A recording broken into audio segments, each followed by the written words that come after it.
دیدی وقتی با یکی جر و بحث میکنی یا حرفت میشه و هرچی دوستی همکاری خانواده اطرافیان تو خیابون، بعدش میای میگه کاش فلان حرفو زده بودم، کاش جواب اینو میدادم، کاش اینجوری میگفتم.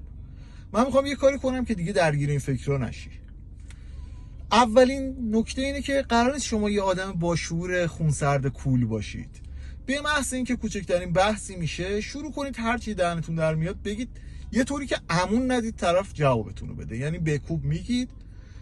نکته دوم، کوچکترین کاری اگر برای اون طرف کردید، دوستتونه یا هر کسی، اونو به روش بیارید. شده حتی یه لیوان آب دستش دادی، اونو بزن تو روش. ماشین سوارش کردی رسوندی تا جایی، اونم به روش بیار.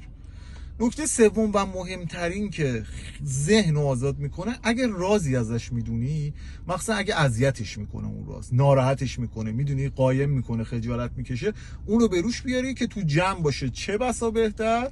اینجوری دیگه موقعی که برمیگردی فکرت آزاده، حسرت نمیخوری، کاش اینو میگفتم، کاش اونو میگفتم.